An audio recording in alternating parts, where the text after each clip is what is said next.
Today we have new apps, new channels, the fact that we got more old stuff to watch than we have new stuff to watch, so more free content. Why pay for something you can watch for free?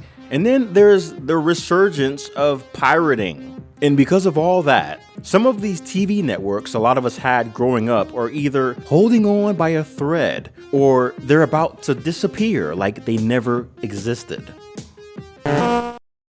Every time we go out of town, go on a cruise, or stay at a hotel, we get the convenience of having a TV in the room with us. These TVs, unless you can opt for a smart TV, usually just have basic digital cable. You could end up having a nice nostalgic experience with your hotel TV. You sit on the bed with this old school remote with 100 buttons on it and just scroll through.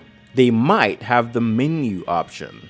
But either way, you might end up falling asleep to Nick at Night or Adult Swim like back in the good old days. This is literally the only time you would even consider doing it, because choosing what you want to watch when you want to watch it has become a luxury that everyone has become spoiled with. And over time, I've noticed that having to choose what to watch all the time just adds to the overall stress and anxiety of the day. And I'm actually starting to miss when you could just put on a channel that you like and just watch whatever was on. There's something about just turning on a TV station now and just watching whatever is on that just feels freeing. Once upon a time, that was the norm. Then Netflix shook it all up around 2010 by actually giving people an easy way to watch whatever they wanted to watch when they wanted it, without having to leave the house. Then, over the years, everyone else followed suit, and now everything is being streamed. At first, all the old networks were just working with the major streaming services to stream whatever they could to newer audiences. But eventually, the same networks would try to make their own service entirely. Over time, it would get super competitive with all these streaming apps, but everyone can't be Netflix. Now, here in the mid-2020s, there is another huge shakeup happening, where not only is streaming slowly becoming more like how cable already was, but a lot of those beloved TV channels like MTV, Comedy Central, AMC, TBS too probably, and even PBS, and the app Hulu are on the verge of becoming either extinct or forever changed. Let's go ahead and start with Hulu. Because despite all the channels and shows under its belt, Hulu is no longer going to really be Hulu. It's pretty interesting. First of all, Hulu launched in 2007 during the big boom of internet video streaming, where you could watch recent episodes of the news from regular networks like NBC. But in 2010, launched a subscription service, also adding more networks, and it would work in the same way. If you wanted to watch the newest episode of whatever show they had at the time, you could do that. Or you could start streaming the whole thing and catch up. This, intentionally or not, gave Netflix some competition, because all they were really doing was behaving like a digital DVD library. You wanted the newest season of 30 Rock or The Office, you had to wait for the DVD to come out. They both behaved, though, as the new way to watch on-demand TV. They had all these networks attached, and on each network, they had a selection of shows you may or may not have seen or even heard about. So over time, Hulu became the target to Netflix's Walmart, and in 2017, went ahead and launched an add-on for live TV, complete with regular cable channels. So Hulu now is like the new TV. Disney had been watching them for years and bought the majority stake in Hulu. And like the game Monopoly, bought all the little pieces around it. And now they own Hulu. And so far in the 2020s, Disney has been slowly making Hulu synonymous to its low-key, struggling Disney Plus platform. As of now, you can still add Hulu as a separate app. But guess what the hell Disney is about to do? The Walt Disney Company announced that they will sunset the standalone Hulu app next year and fully integrate it into Disney Plus. Now, when you go onto Disney Plus, they have Hulu as a separate tab that you can go to, like their ESPN Plus tab. ESPN Plus can still be a separate app doing its own thing. The Hulu app no longer being a thing is a pretty big deal because how long do you remember Hulu being an app? It's been like 15 years, but in 2026, that's no more. As Disney tries to put all their eggs in the one basket of Disney Plus, you'll probably start to see Disney Junior, formerly known as Playhouse Disney, fade away, as last year they reported a drop of 37% in viewership. Disney doesn't mind this because the majority of Disney Plus by itself is kid-friendly Disney stuff that those Disney Junior viewers can migrate to, and that's apparently what's been happening. These streaming hubs like Hulu, HBO, and Paramount Plus have been a lifeline for a lot of these old cable channels, especially with Comedy Central, whose paid household viewing has gone from 99 million in 2011 to 68 million by 2023. Coming in right at the cable boom of the early 90s, Comedy Central was in cahoots with HBO in competition with Viacom's networks, until Viacom ended up owning it. It had its rise in the 2000s with shows like South Park, The Daily Show, The Colbert Report, Reno 911, and The Chappelle Show.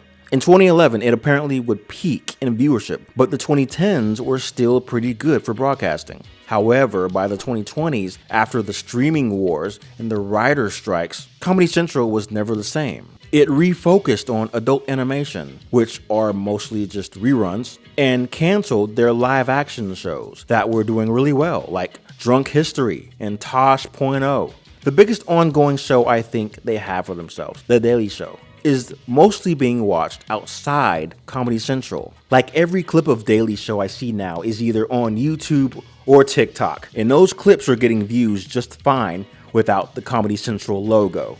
A similar thing is happening for South Park, because whenever the creators decide to make a new episode, it makes people want to find clips of it or go straight to whoever is streaming it. There's also a ton of streaming hubs now where you can just watch South Park, but the one place people are not going out of their way to watch South Park on is Comedy Central. And that's crazy, because Comedy Central was the home of South Park for a good 13, 14 years.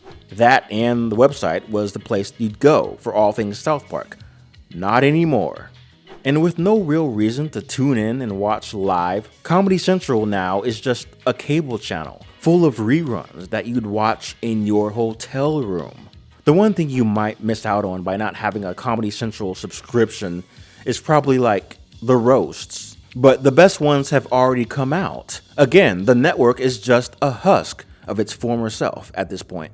Now, aside from the sad little zombie networks like Comedy Central, there's a few that are actually in danger of being the first US TV networks to be shut down. The first big network right now is MTV, another formerly popular Viacom network now owned by Paramount. But unlike how Comedy Central can survive off reruns, MTV surely is struggling just to do that. And they've been doing the rerun thing for years now.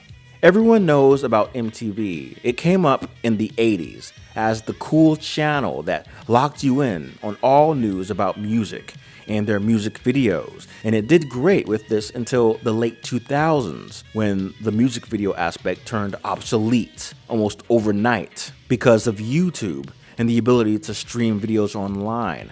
But MTV did an amazing adjustment to where they became all about reality TV entertainment, and they utilized side channels like VH1 well to broaden their content. But now, in the 2020s, there's a whole generation of youth who aren't even thinking about MTV. They're getting their fix for music and reality TV somewhere else. Paramount looks like they're thinking about shutting the whole thing down in an effort to cut costs. They've already shut down MTV News and will at the very least consolidate the other MTV channels like MTV2, MTV Classic back together as one thing. Paramount has already started to quietly cancel some of their international award shows, as well as the CMT Music Awards. So MTV's programming can't be too far behind. And unless they come up with an idea for MTV shows besides just remaking the Jersey Shore or rebooting Beavis and Butthead, they're going to be cooked. And while I'm on Paramount Networks being in the hot seats, another two I've heard about was Teen Nick and Nick Jr. Now, I can understand Teen Nick. The concept is pretty outdated. Have you seen what teens are watching these days? It ain't Nickelodeon. It's not even regular TV. They may just want to leave Nick for the young kids entirely. Teen Nick just last year saw a viewership drop of 53%, and it's had some of the biggest drops in all TV ratings. Nick Jr. has also seen a big drop, but it's only been 39%. Still a big drop though, because I don't know how it could come back from that. It's the same thing really that Teen Nick is dealing with. A generation raised by a tablet and a phone, not the TV. I don't feel like Nick Jr. is really in danger of being shut down anytime soon, but it could just be a matter of time. The last Paramount network I've seen that could potentially be on the chopping block is BET. And, it was cute at first. A network that had everything black people would like. But then it started to lose its charm after it got sold to Viacom. And then for years it was on this rocky decline of quality until it became what it is now, which is basically the Tyler Perry network, from what I can tell. It seems like the future of these Paramount networks is in the hands of the new owners of Paramount. Yes, this big mess of a corporation has decided to merge into another media corporation called Skydance. Again, it's pretty messy. So far in this process, they've canceled The Late Show, a show that's been on air since 1993. And from what I've heard, it's all a part of some internal corporate scheme to get on good terms with the current administration. But it's funny, because on the other side of this new Paramount Skydance thing is Paramount Plus, Comedy Central, and South Park. And they seem to be a lot more safe in general of ever being shut down, like others under the same massive umbrella. I think it's because of the undeniable viewership that you'll get with shows like South Park and The Daily Show. Because shows like that bring in the numbers that the corporate side want to see, and will even go viral over social media. They can pretty much do whatever they want. Shows like these, alongside the networks that they're associated with, will always stay safe because of the viewership that they can get. MTV, BET, and Nick Jr. don't have anything new that they can trend or go viral with. No one's even talking about them nostalgically, really, and that's why they are on the chopping block. Now, while this other messy corporation, Warner Bros. Discovery, has done a lackluster job of keeping up with their classic cartoon library, it didn't surprise me to hear that Boomerang may not live to see GTA 6 actually come out. Boomerang came up during the peak of Cartoon Network's growth as a block of older, lesser-known Hanna-Barbera shows. It eventually expanded and became its own 24/7 network. From there, throughout the years, it would not only show the classics, but the contemporary, more modern classics that Cartoon Network won't show anymore, essentially becoming the old Cartoon Network by 2015. It was around then Boomerang was relaunched as like a partner brother network to Cartoon Network, which by then was starting to struggle with its own identity. The reason Boomerang is in trouble now is because now they have streaming competition for a lot of their old cartoons on a new channel called MeTV Toons. And if this channel starts adding more modern cartoons to it, especially the old Cartoon Network stuff, it could easily replace Boomerang in a matter of months. The biggest indicator here that Boomerang's days are numbered is how this MeTV Toon channel is partnered with Warner Bros. Discovery. They're actually feeding this free cartoon channel what it had for Boomerang. Essentially, they're trying to replace their own network. Last but not least, we have Cartoon Network itself, not including Adult Swim. It's a lot like Comedy Central is now. Came up in the early 90s and is now just a shell of its former self. What it had at its core is slowly becoming sold out through Boomerang, and what it has to appear cool and edgy through Adult Swim and Toonami is slowly being sold off as its own thing. Besides the usual viewership drop, Cartoon Network as a network isn't really being included in today's cable packaging. DirecTV didn't include Cartoon Network, but somehow it had Adult Swim. Sling TV and Comcast are moving Cartoon Network to a more expensive cable package, like as an add-on.